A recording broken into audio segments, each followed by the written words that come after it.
अस्सलाम वालेकुम नाज़रीन, प्रोग्राम कराची टुडे और मैं हूं आपका मेज़बान बिलाल खान। रोज़ाना की बुनियाद पर हम प्रोग्राम्स करते हैं, लेकिन बात सिर्फ वहीं पर आकर रुक जाती है कि अगर मैं हुकूमतों की क्रेडिबिलिटी की बात करता हूं, डिलीवरेंस की बात करता हूं, तो वो सिफर नजर आती है। उसका मुंह बोलता सबूत यह है कि जब कमरे अदालत के अंदर इस्तफसार किया जाता है, कमरे अदालत के अंदर इन पर बरहमी का इजहार किया जाता है, कमरे अदालत के अंदर जब इनके ऊपर गुस्सा किया जाता है कि आप ठंडे ठंडे एसी वाले कमरों में बैठकर क्या काम करते रहे हैं, तब तमाम चीजें सामने आती हैं कि ये आवाम की खिदमत के लिए इनको बिठाया जाता है, लेकिन ये खिदमत के करीब से भी नहीं गुजरते हैं। मामला था जाली पेंशन स्कैंडल का। अब मुल्जिमान के खिलाफ घेरा तंग कर लिया गया। नैब के अंदर ये केस चला, नैब के अंदर इंक्वायरीज हुई, इन्वेस्टिगेशन की गई, अफसरान को बुलाया गया, उनसे पूछा गया कि पेंशन्स के अंदर क्या बेजाब्तगियां की गई हैं, कहीं पर चौकीदार है, कहीं पर मजदूर है, सब्जी फरोश है, इनके अकाउंट्स के अंदर अरबों रुपए की ट्रांजैक्शंस कैसे टेक्निकली पॉसिबल हैं। ये तमाम चीजें थी। अब कमरे अदालत के अंदर जो चीजें डिस्कस की गई हैं, आज उसी पर बात करेंगे। नुमाइंदा K21 न्यूज़ फैज बुलेदी मेरे साथ स्टूडियो में इस वक्त मौजूद है। फैज, बहुत शुक्रिया प्रोग्राम के लिए। आपने आज एक और नई स्टोरी का जो पलंदा हमने सामने खोलकर रखना है, पिंडोरा बॉक्स खोल के रखना है। माशाल्लाह से माजी के अंदर भी हम NICVD के ऊपर करते रहे हैं, सेक्रेटरी बल्दियात का जो सेगमेंट हम करते रहे हैं चीजें। आज ये जो जाली पेंशन स्कैंडल केस है, मैं चाहूंगा पहले से थोड़ी आवाम को रुदात सुनाई जाए। जी बिलाल, ये बहुत बड़ा स्कैंडल है, पेंशन स्कैंडल है। ये 2012 से 2017 के दरमियान स्कैंडल हुआ है। इसमें जो सरकारी मुलाजमीन को पेंशन का पैसा जाता है, ये उसमें करप्शन हुई है। ठीक है। और ये मामला उठा हैदराबाद डिस्ट्रिक्ट से। हैदराबाद का जो ज़िला अकाउंट ऑफिस है, उसके अंदर कोई 35,000 पेंशनर्स हैं। वैसे ओवरऑल जो पेंशनर्स हैं पूरे सूबे के 2.25 लाख के करीब हैं। ठीक है। तो उनका जो पैसा है वो जाली अकाउंट्स के ज़रिए निकाला गया और बैंक अकाउंट्स बनाए गए। और एक शख्स का एक बैंक के अंदर 4-4, 6-6 अकाउंट्स थे। तो इस तरह ये करप्शन की गई। और स्पेशली दादू, जोही, सेवन और ये जो अजला हैं, इसके अंदर ये जो जाली फेक अकाउंट्स हैं लोगों के बनाए गए और पेंशन का पैसा निकाला गया।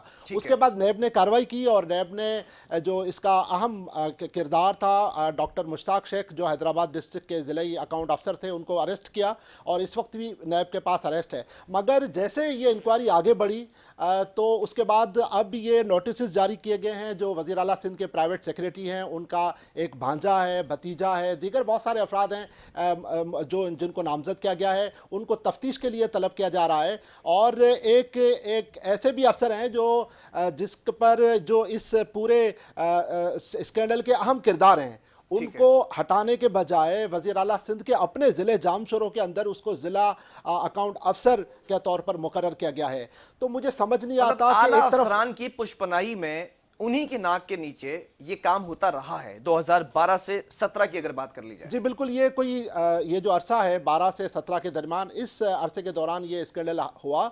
और उसके बाद अब बाकायदा तौर पर इस पर नैब तफ्तीश कर रही है, लोगों को, अफसरान को तलब किया जा रहा है। मगर एक ऐसे अफसर हैं जिनको 2 बार नोटिस जारी किए गए हैं। अच्छा, क्या जिसका नाम क्या है इनका? नज़ीर भुट्टो है। ये जामशोरो का जो ज़िले का डिस्ट्रिक्ट अकाउंट अफसर है।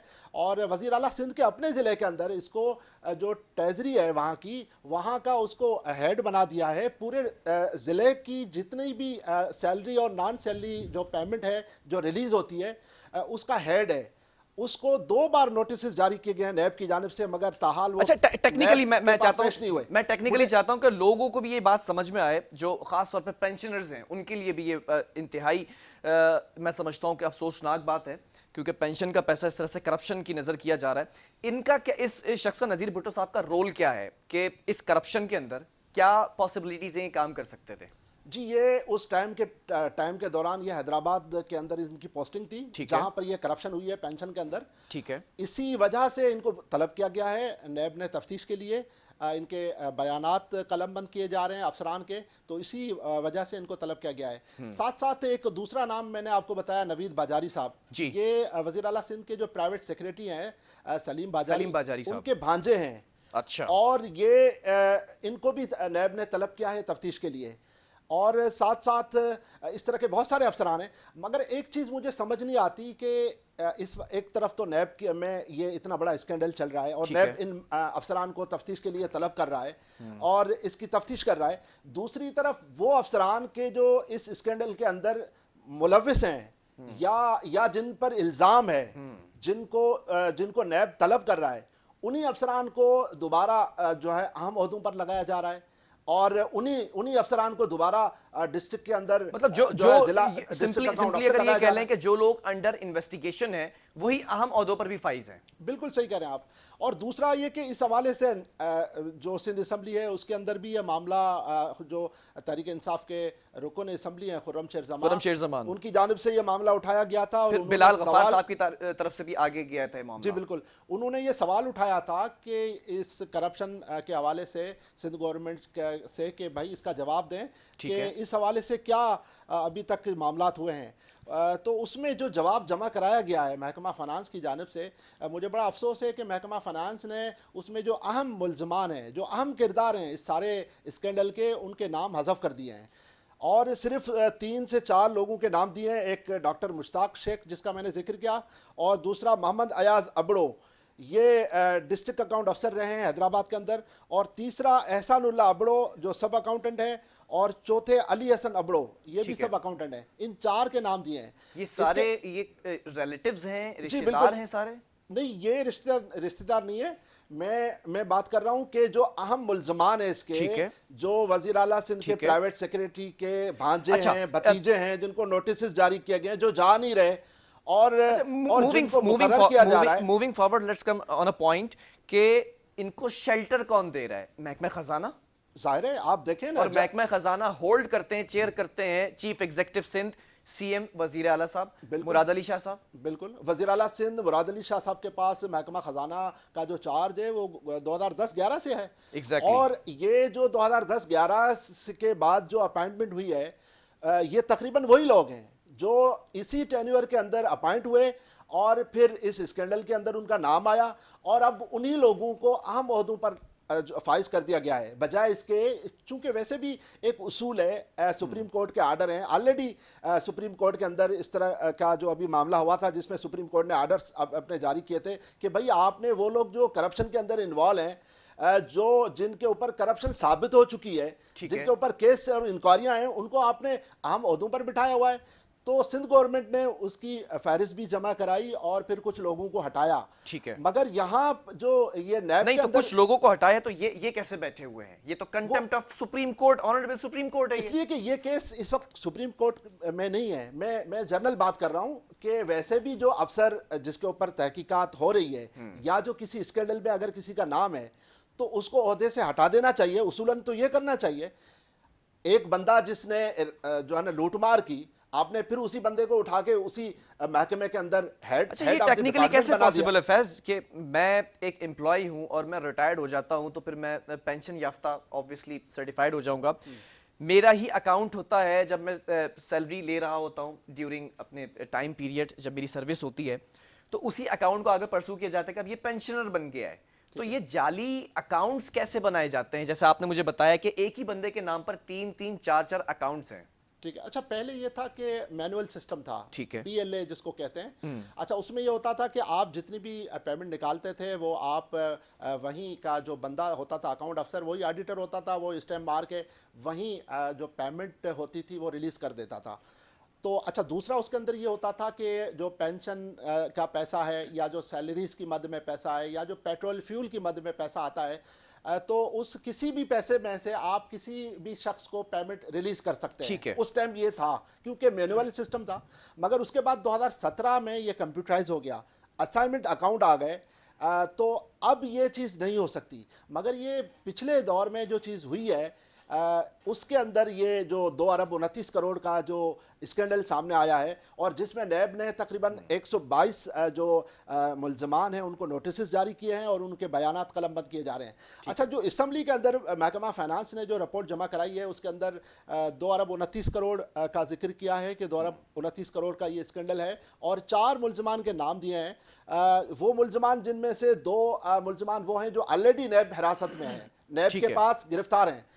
वो लोग जो इस केस के अहम किरदार हैं, वो लोग जो जिनके ताने बाने वज़ीर आला हाउस से मिलते हैं, उनको शेल्टर में रखा, उनको शेल्टर दिया हुआ है। उनको न सिर्फ शेल्टर बल्कि उनको अहम ओहदों पर मुकर्रर किया गया है। साथ साथ एक जो अकाउंटेंट है उसके पास 2-2, 4-4 डिस्ट्रिक्ट दिए हुए हैं।